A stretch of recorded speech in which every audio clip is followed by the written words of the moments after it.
전도자의 삶과 치유가 되는 축복이란 말씀으로 담임 목사님께서 말씀 전해 주시겠습니다. 할렐루야.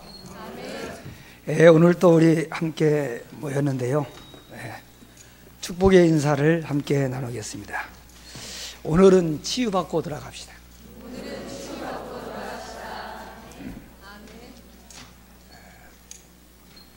뭘 치유받느냐? 말씀을 들으면은 이거 치유받으라고 하나님이 오늘 우리를 이곳에 보내셨구나 깨닫게 될 줄로 믿습니다. 오늘이 벌써 2월 마지막 주일입니다. 다음 주일은 3월입니다. 어린아이들은 시간이 안 간다고 그러는데 얼마나 요즘에는 시간이 빨리빨리 가는지 모르겠어요. 12달 중에 2달이 지금 지나가고 있습니다. 하나님이 새해를 시작하면서 우리에게 전도자의 삶 체질을 위해서 일심 전심 지속이라는 말씀을 주셨습니다. 전도자의 삶이 뭐냐?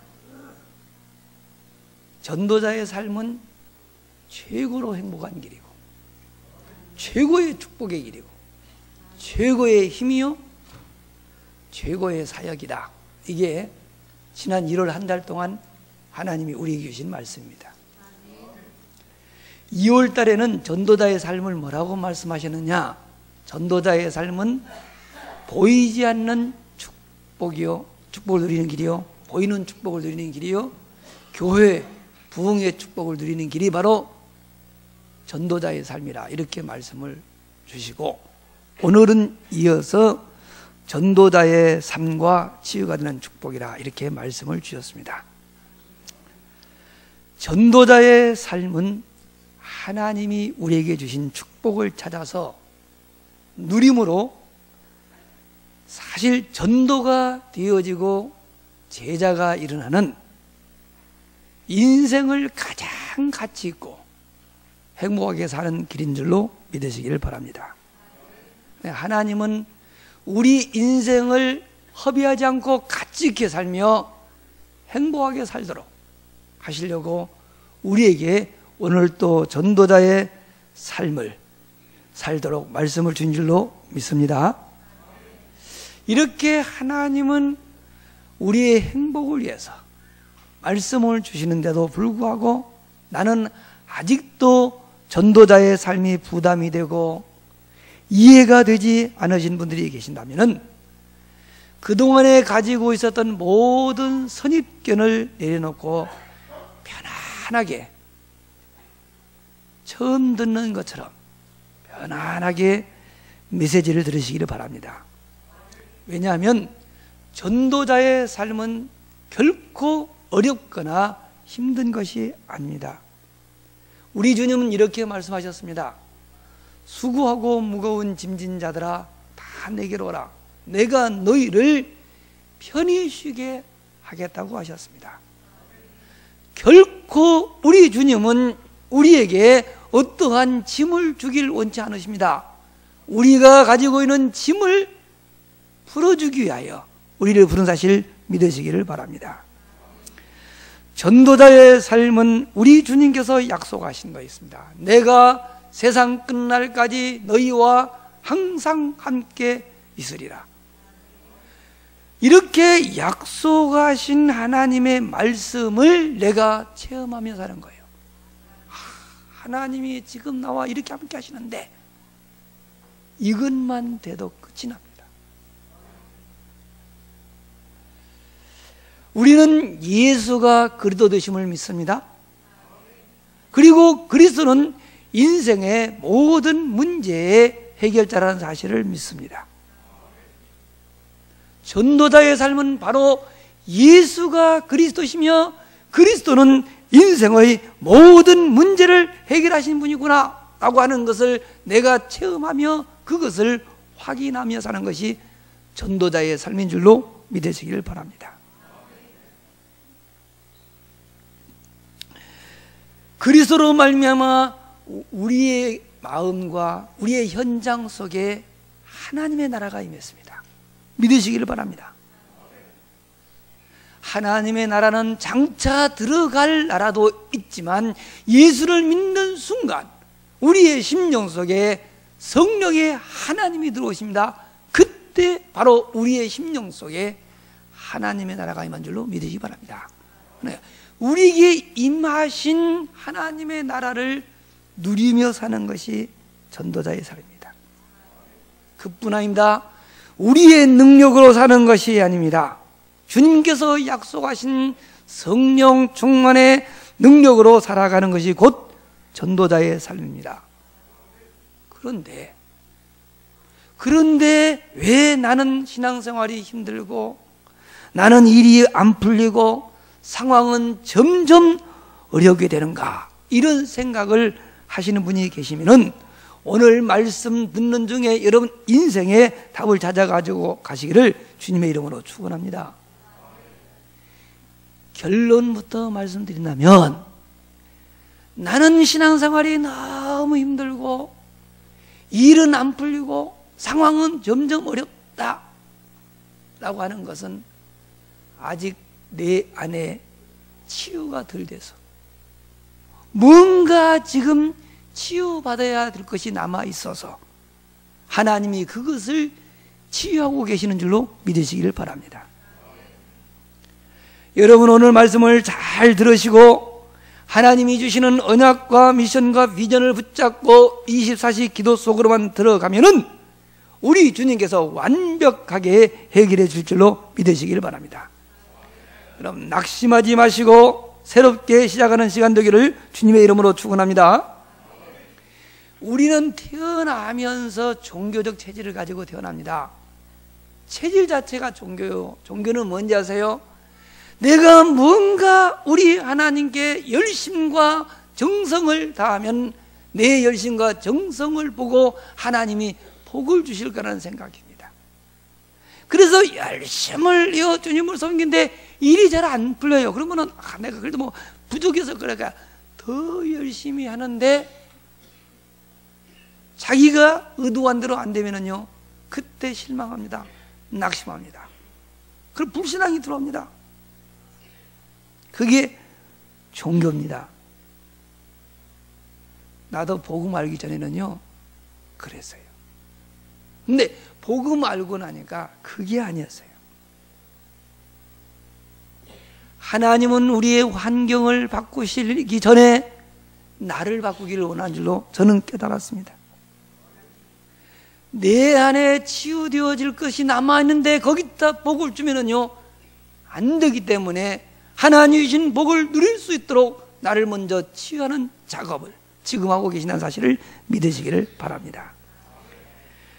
우리는 뭔가를 원하는 것을 얻으면 응답이라고 하는데 하나님이 주시는 응답은 내가 원하는 것이 아니고 내 자신이 하나님 원하는 사람으로 바뀌어지는 거예요. 그걸 치유라고 말합니다.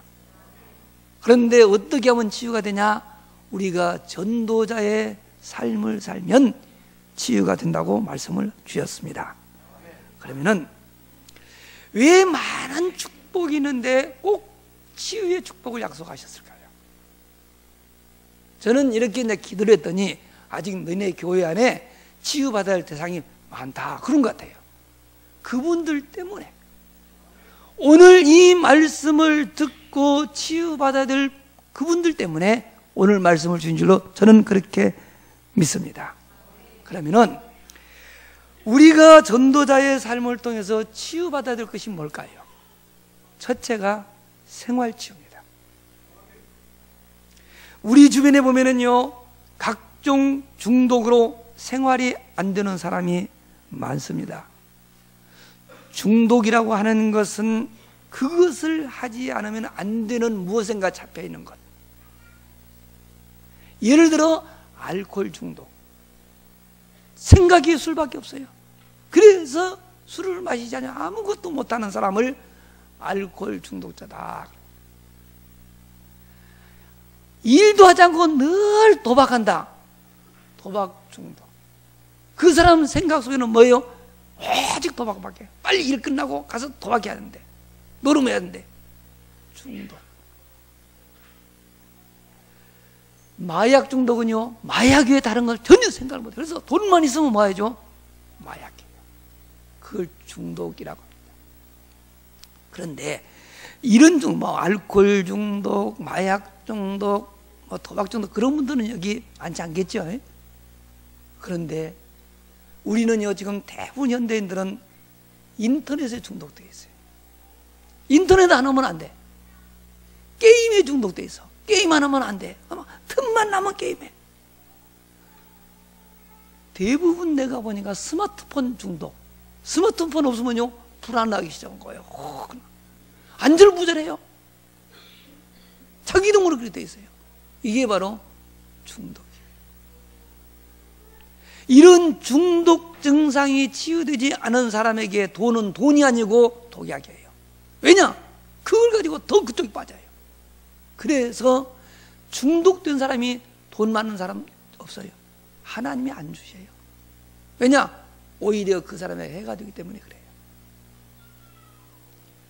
그런가 하면요, 오늘날 우리 후대인 청소년들은요, 공부에 너무 스트레스를 많이 받아.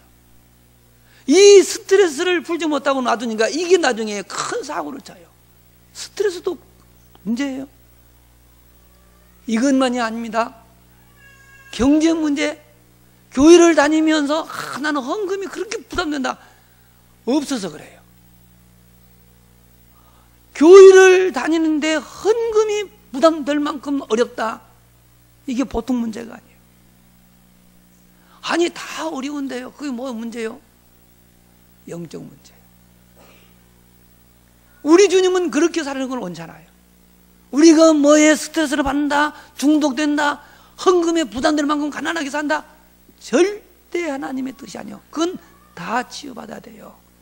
사랑하는 자여, 네 영혼이 잘된 같이 너의 범사가 잘되고 강건해진다고 그랬지, 어디 가난하게 산다고 그랬어요. 목적이 부자 되는 것은 아닌데, 전능하신 하나님을 믿는 성도들이 가난한 것은 절대 하나님의 뜻이 아니에요. 뭔가 치유받아야 되는 거예요. 두 번째로, 기도 치유. 하나님이 지으신 피조물 가운데 유일하게 하나님의 형상을 가진 우리 인간만이 기도를 합니다. 그런데 현대인들은 기도를 잘 못해요. 지금 세상을 어렵게 만들고 멸망의 길로 끌고 가는 새 단체는 사실 기도를 가지고 사람들을 멸망의 길로 끌고 갑니다. 기운동이다, 명상이다, 이런 것을 통해서 잠깐 동안 사람들의 마음의 평안을 주는 것처럼 하면서 그들을 귀신 들리게 하는 것이 지금 새 단체가 하는 일들이에요. 그런데 영적 사실을 모르는 엘리트들과 많은 젊은이들이 그런 것에 지금 다 빠져들고 있습니다. 이러한 때 우리 성도들은 기도를 못해요.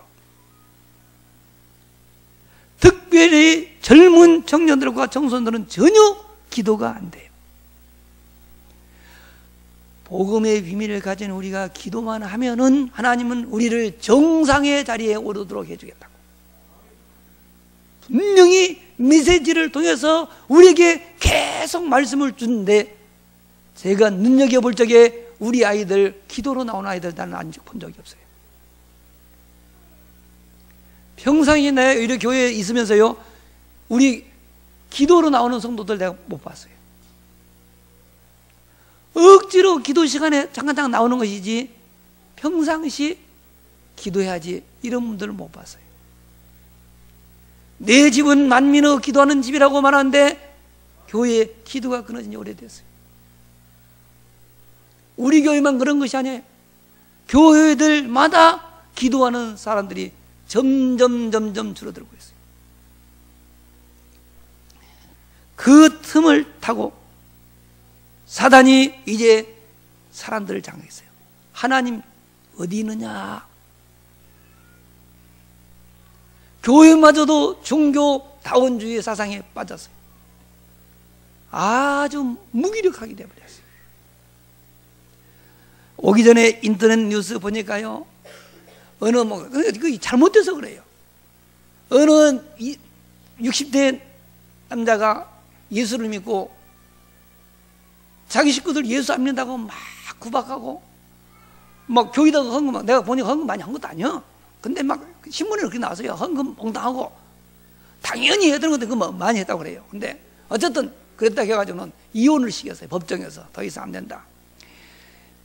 댓글 나오잖아요. 봤더니 막 개독교 먼 놈들 막 얼마나 욕을 하는지 모릅니다.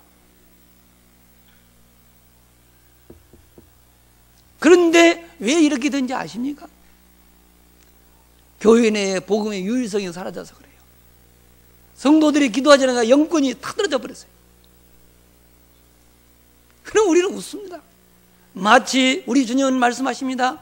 소금이 만일 맛을 잃어버리면 무엇으로 짜게 하리요? 후에는 아무 쓸모가 없어서 밖에 버려 사람들에게 밟히느니라고 그랬는데요. 지금 오늘날 우리 기독교가 지금 그러고 있어요.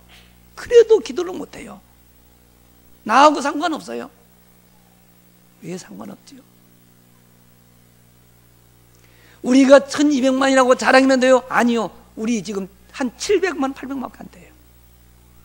기독교는 계속 감소하고요. 천주교는 계속 부흥되는데요. 2015년, 17년 정도 되면은요, 역전될 것이라고 다 예측하고 있어요. 가톨릭 교인들은 많아지고 기독교는 줄어들 것이다. 그만큼 기독교는 힘을 잃어버렸어요. 여러분 아무 상관없죠?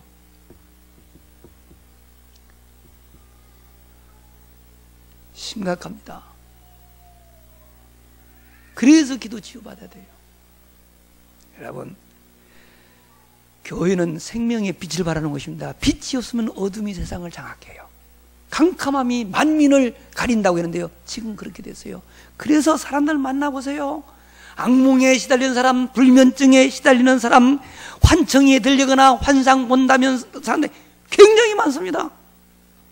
대인 기피증, 때로는 자살 충동 느껴 자살하는 사람들, 이게 다 영적 문제입니다. 교회가 교회의 구실을 못하니까요, 흑암이 세상을 장악해서 그래요. 누가 이런 세상을 구원할 수 있다고 봅니까? 누가 그런 사람들을 구원할 수 있다고 생각하십니까? 유능한 정치인들이 구원할 수 있습니까? 아니면 과학자들이 구원할 수 있습니까? 아닙니다. 복음만이 이 영적 문제로 죽어가는 세상을 살 수 있는 유일한 길임을 기억하시기를 주의 이름으로 축원합니다. 그러면은 전도자의 삶이 뭐냐? 여러분, 메시지를 자세히 들어보세요. 첫째, 전도자의 삶이란 신구약 성경의 핵심인 그리스도를 붙잡고 현장에서 임마누엘 축복을 누리며 행복하게 사는 것입니다. 내가 현장에서 그리스도로 나와 함께 하신 하나님을 누리면 그 결과로 되어지는 것이 전도요, 그 결과로 나오는 것이 제자입니다. 이게 주님이 가장 원하는 생활이요. 두 번째로, 전도자의 삶은 정시 예배와 24시 기도에 도전하고 실천하는 것입니다. 영적 전투 시대에 사단과 싸워서 승리할 수 있는 하나님이 우리에겐 최고의 축복이 뭐냐? 바로 전도자의 삶이요. 인생을 최고로 행복하게 사는 길이 뭐냐? 최고의 축복이 뭐냐? 전도자의 삶인 줄로 믿으시기를 바랍니다. 전도자의 삶을 살면요, 먹이사슬처럼 되어 있는 이 세상의 구조에서 벗어나 버립니다. 그 힘을 누리는 것 아시겠어요? 그게 전도자의 삶입니다. 전도자의 삶이라고 하는 것은 다른 거 아닙니다. 하나님을 떠나 고통받는 그 사람들에게 찾아가서 나와 함께 하시는 하나님을 보여주며 말하여 그들을 사단의 손에서 건져내는 것, 이게 전도자의 삶이에요. 전도자의 삶은 인간이 절대 해결할 수 없는 영적 12가지 문제에서 빠져나올 수 있는 길입니다. 하나님이 준비해 두신 그 보이지 않는 축복을 누리는 길이라고 말했습니다. 하나님 나라의 상급을 쌓는 생활이 전도자의 삶인 줄로 믿으시기를 바랍니다. 전도자의 삶은 말씀 속에서 하나님 주신 언약과 미션과 비전을 붙잡고, 불신자들에게는 복음은 바로 인생의 모든 문제를 해결할 수 있는 기름을 알려주고, 기존 신자들에게는 복음을 누리는 기도할 수 있도록 도와주고, 사명자들에게는 전도를 이해시켜서 전도가 되어주도록 해주는 것이 바로 전도자의 삶인 줄로 믿으시기를 바랍니다. 그 결과로 시대를 치유하는 것, 이게 바로 전도자의 삶입니다.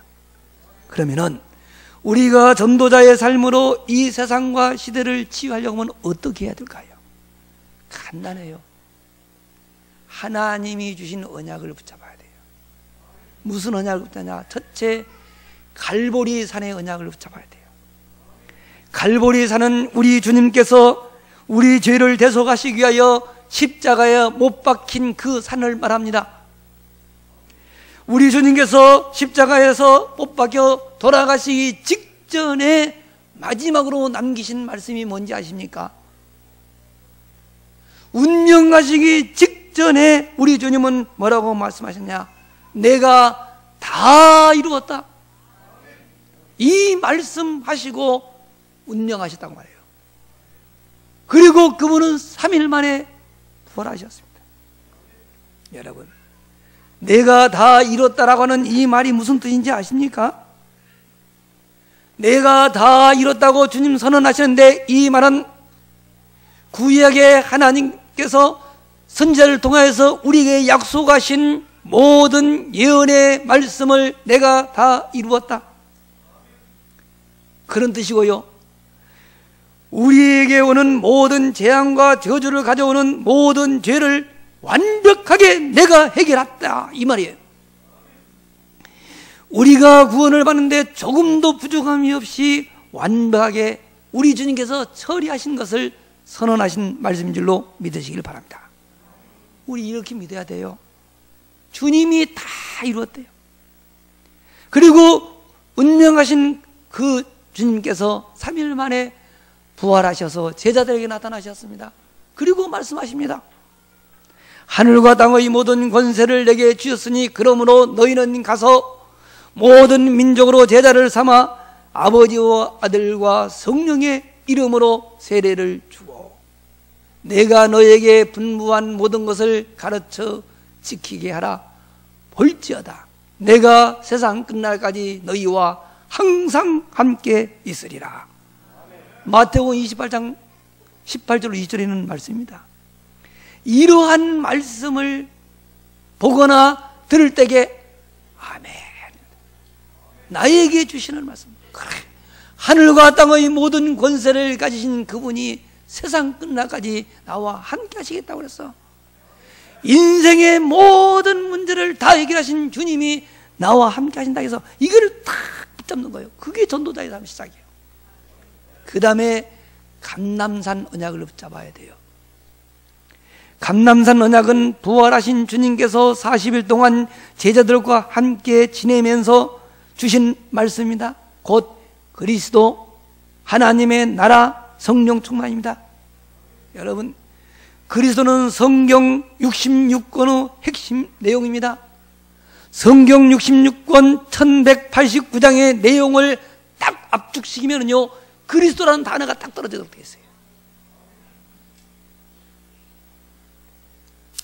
그리스도는 인간이 도무지 해결할 수 없는 죄와 사단의 권세와 지옥의 배경을 깨뜨릴 수 있는 유일한 이름입니다. 누가 그리스도입니까? 성경은 예수님이 곧 그리스도라고 우리에게 증명해주고 있습니다. 그리고 예수가 그런 사실을 믿고 영접하는 자에게는 하나님의 자녀의 권세를 약속하셨습니다.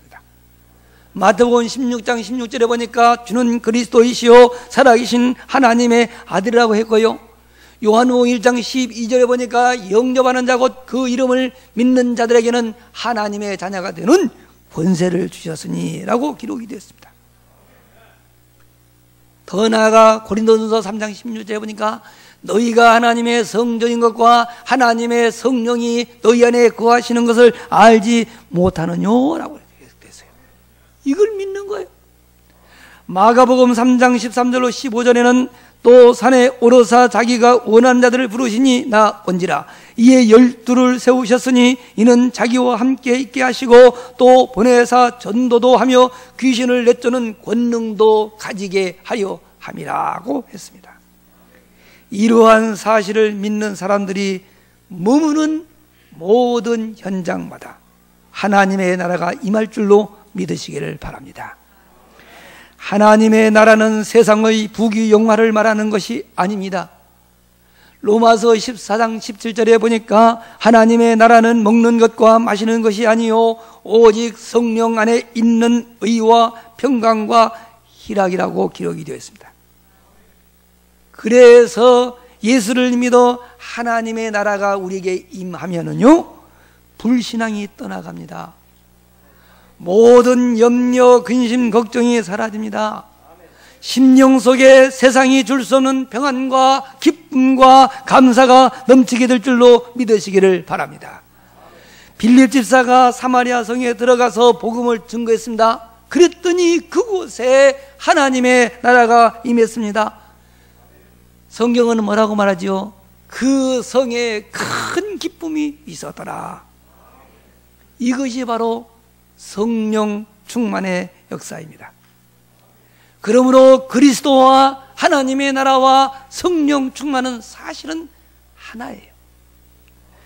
정말 그리스도가 그리스도 되면은 하나님의 나라가 임하고요. 하나님의 나라가 임하는 그것에 곧 성령 충만인 줄로 믿으시기를 바랍니다. 오순절날 마가다락방에 성령 충만한 역사가 일어났습니다. 성령 충만한 역사가 일어나는 그곳에 15나라의 선교문이 활짝 열리고요 3,000 제자가 몰려들었습니다. 왜 마가다락방에 성령이 임했을까요? 그 마가다락방에 그리스도와 하나님의 나라와 성령 충만이라고 하는 감람산의 언약을 붙잡은 사람들이 모여서 기도했기 때문에 그곳에 성령이 역사한 줄로 믿으시기를 바랍니다. 그러므로 전도자의 삶이라고 하는 것은 바로 마가다락방에 모인 사람들이 붙잡은 언약과 그들이 받은 응답을 누리며 사는 것입니다. 지금 우리가 할 수 있는 것은 오직 한 가지 기도만 하면 됩니다. 그런데 기도가 잘 되질 않아요. 기도가 잘 되지 않기 때문에 하나님은 우리에게 정시 예배를 하라고 말씀을 주셨습니다. 여러분, 정시 예배를 지속하면은 치유의 역사가 일어나게 될 것입니다. 여러분의 황폐한 심령이 치유가 되어지는 것입니다. 그러면은 기도가 집중됩니다.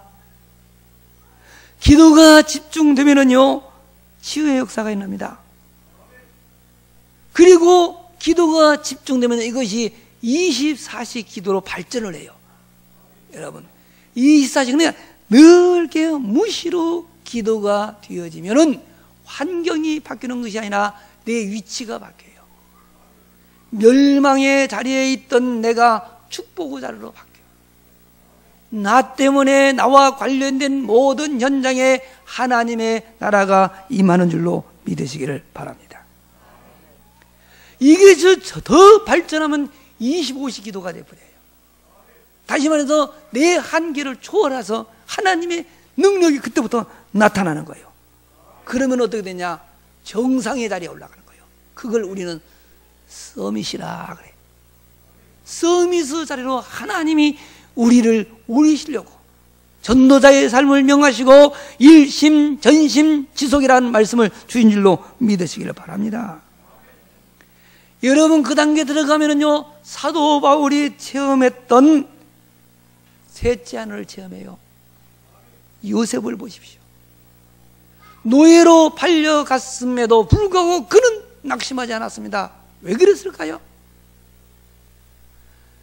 요셉은 팔려간 것이 아니요 하나님이 나를 이 애굽에 보내신 목적이 있다. 애굽 전역에 이곳에서 여호와가 참 하나님임을 증명하도록 나를 보낸 선교사다. 노예 아무 걱정 없어. 감옥에 들어가도 끝도 없어. 왜 그렇지요? 하나님이 자기와 함께 하심을 믿었기 때문입니다. 우리 그렇게 돼야 돼요. 여러분요 노예된 만큼 어렵습니까? 감옥에 들어가 있는 만큼 답답합니까? 그렇지 괜찮은데 뭐가 그렇게 답답하죠?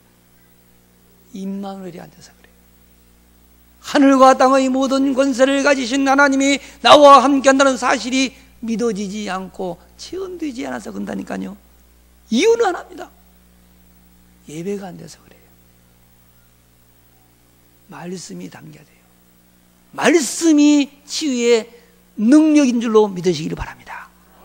하나님의 말씀은 살아있고 좌우에 날선 그 어떠한 검보다 예리하여 우리의 심령과 골수와 관절을 찔러 쪼개느니라 그랬어요. 말씀을 담아야 돼요. 말씀을 담으려고 우리가 말씀을 듣는 것, 이걸 우리는 정시 예배라고 합니다. 여러분, 하나님이 왜 우리를 이곳에 불렀다고 생각하십니까? 병든 이 세상, 이 시대를 치유하도록 우리 주님 오늘 또 우리를 이곳에 불러 모은 줄로 믿으시기를 바랍니다. 요한복음에 보니까 이렇게 기록이 되었습니다. 너희가 나를 택한 것이 아니요 내가 너희를 택하여 세웠나니 이는 너희로 가서 열매를 맺게 하고 또 너희 열매가 항상 있게 하여 내 이름으로 아버지께 무엇을 구하든지 다 얻게 하려 함이니라. 요한복음 15장 16절에 있는 말씀입니다. 사랑하는 성도 여러분, 이번 한 주간도 이 귀한 말씀을 언약으로 붙잡고 현장에서 정시 예배의 축복을 누리며 시대를 치유하는 주역들이 모두 되기를 주님의 이름으로 축원합니다. 기도하겠습니다.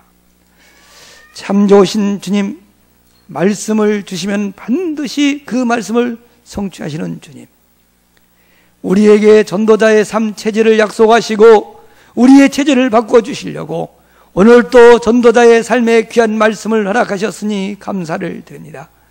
전능하신 주님, 오늘 또 예배하고 돌아가는 모든 성도들의 마음속에 주님의 거룩한 성령님 역사하여 주시어서 주님이 명하신 정시예배 속에 들어가 주님이 주신 언약의 말씀 미션과 비전을 붙잡고 24시 기도 속에 들어가 먼저 자신의 황폐한 심령들이 치유되게 하여 주시고 기도가 집중되어지며 24시 기도를 지나 25시 기도까지 들어가도록 성령께서 역사하여 주시옵소서. 흑암에 빠져있는 세상을 구원하는 주역들이 되어지게 하여 주시옵소서. 시대를 치유하는 주역들이 모두 되어지게 하여 주시옵소서. 주님이 그렇게 원하는 전도자의 삶을 체험하고 누릴 수 있는 우리 오산학교의 전 성도들이 되어지게 하옵소서. 우리 구주 예수 그리스도의 이름으로 기도하옵나이다. 아멘.